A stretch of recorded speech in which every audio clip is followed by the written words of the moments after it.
3:30 ಬಂದಿದ್ದಾರೆ ಸರ್ ಮಧ್ಯಾಹ್ನ ರೀ. ಬಂದು ಫುಲ್ ಪ್ಯಾಕ್ ಅದ ರೀ, ಹೆಲ್ಮೆಟ್ ಮಾಸ್ಕ್ ಹಾಕೊಂಡು ಕರಿ ಜಾಕೆಟ್ ಹಾಕೊಂಡು ಒಂದು ಪಿಸ್ತೂಲ್ ತೋರಿಸಿ ಎಲ್ಲ ತೆಗೆದು ಹೇಳಿದ್ರು. ನಿಮ್ಮ ಅಂಗಡಿಗೆ ಎಷ್ಟು ಜನ ಬಂದಿದ್ರು? ಇಬ್ಬರು ಬಂದಿದ್ರು. ಏನು ಯಾವ ಥರ ಇದ್ರು ಅವರು? ನೋಡ್ಲಿಕ್ಕೆ ಹೆಂಗಿದ್ರು? ಪ್ಯಾಕ್ ಇದ್ರು ಸರ್, ಏನು ಕಾನ್ಸೆಪ್ಟ್ ಬರೀ ಕಣ್ಣಷ್ಟೇ ಕಾನ್ಸೆಪ್ಟ್ ದಾಡ್ಸಿದ್ರ ಸರ್. ಎಷ್ಟು ಹೋಗ್ಯದ? ಏನೇನು ಹೋಗೈತೆ ನಿಮ್ಮ ಅಂಗಡಿಯಂದು? ಅವಣ ಸರ್ ಬಂಗಾರ ಆಭರಣ ಒಂದು 350 ಗ್ರಾಮ್ ತನಕ ಹೋಗಿ ಸರ್.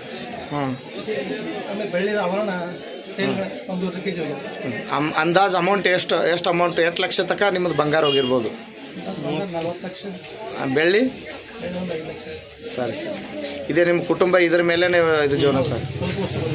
ಪೊಲೀಸರು ಬಂದಿದ್ದರು ಸಾಹೇಬ್ರು, SP ಸಾಹೇಬ್ರು ಬಂದರು, ಅಡಿಷನಲ್ SP ಸಾಹೇಬ್ರು ಬಂದಿದ್ದರು. ಏನು ಹೇಳಿದ್ರು? ತಮ್ಮ ಹೆಸರು ರೀ? ನಿಮ್ದು ಅಂಗಡಿ ನಿಮ್ಗಿದು ಯಾವಾಗ ಗೊತ್ತಾಯ್ತಮ್ಮ?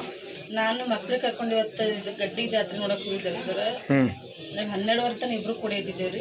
12:15 ನಂತರ ನಾವು ಹೋದ್ಮ್ಯಾಗ ಒಂದು ಅರ್ಧ ತಾಸಿನ ನಂತರ ಆಗುದ್ರಿ ಸರ್. ಎಷ್ಟು ಗಂಟೆ ಆಗ್ಯದ ಇದು?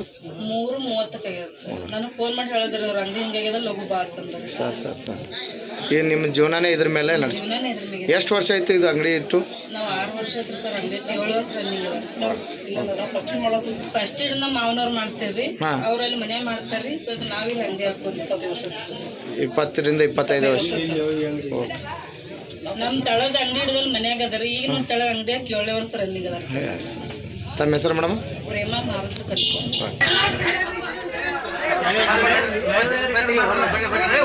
ಕೆಲಸ ಏನಾದ್ರು ಬಂದ್ ಮಾಡೋದು ನಡಿ ಹೊರಗಡೆ.